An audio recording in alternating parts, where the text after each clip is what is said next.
Une énorme secousse et une trentaine de répliques. Haïti a été frappé par un violent tremblement de terre et reste en partie coupé du monde ce soir. Les premières images montrent des scènes de chaos, des bâtiments effondrés. 12 janvier 2010. La terre tremble en Haïti. Comme le monde entier, je suis choquée par ces images. En quelques minutes, 300 000 personnes perdent la vie. La capitale, Port-au-Prince, est complètement détruite. Ce que l'on ne sait pas encore, c'est que le sort s'acharnera à nouveau sur les Haïtiens. 6 mois plus tard, ils sont frappés par un autre fléau, plus silencieux, mais lui aussi meurtrier, une épidémie de choléra. Je m'appelle Faiza Guène et je suis romancière. L'ONG Solidarité Internationale m'a proposé d'aller voir de mes propres yeux comment les Haïtiens luttent aux côtés des humanitaires contre cette maladie. Et j'ai accepté de me lancer dans l'aventure.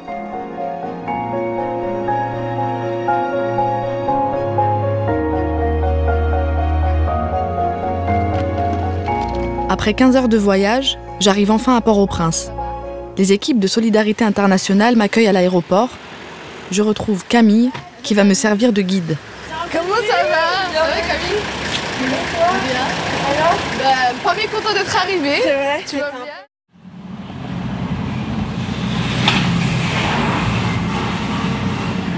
Le lendemain, nous allons à la base de Solidarité Internationale pour rencontrer les équipes qui mènent un combat acharné contre le choléra depuis près de 10 ans. Ça va?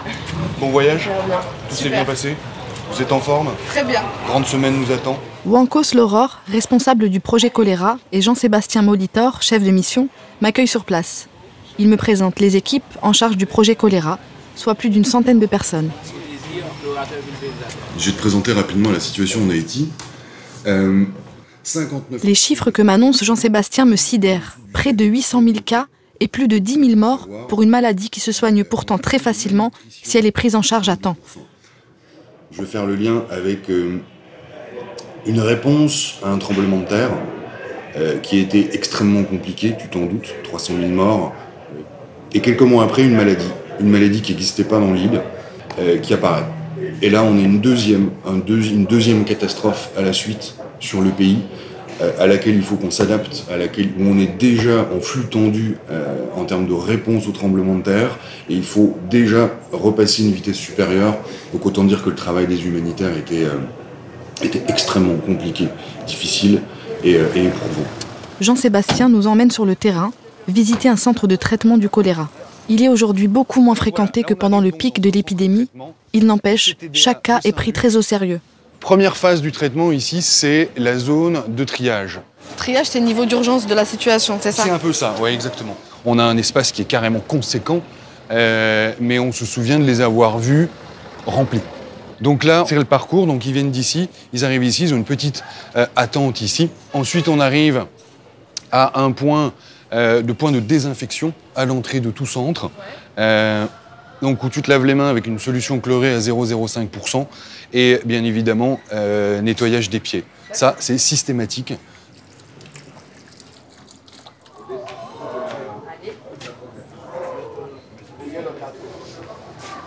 Normalement, on est plutôt...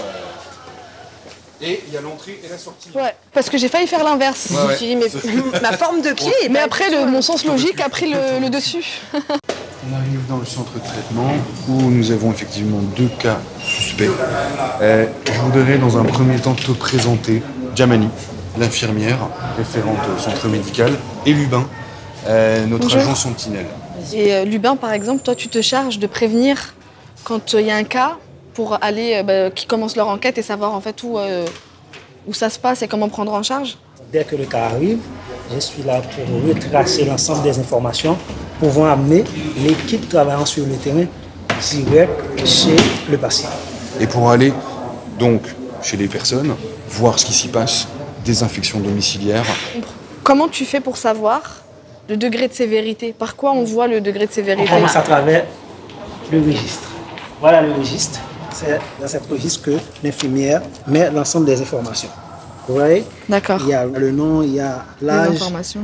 commune, section ou informations complémentaires pouvant amener l'équipe chez le patient, localité, numéro de téléphone. Et là, on a la définition. Est-ce que c'est une personne, c'est un cas suspect du choléra ou est-ce que c'est une personne qui a seulement la diarrhée? Et là, on met est-ce qu'on a fait des prélèvements pour tester le cas. Si c'est un cas positif, on met cas suspect. D'accord. Il faut savoir qu'il faut, comme on en parlait tout à l'heure, passer au laboratoire avant et c'est là où on va avant pouvoir... de dire oui directement que ce cas certifie que c'est un cas du choléra. Extrêmement important. D'accord. Voilà, par exemple.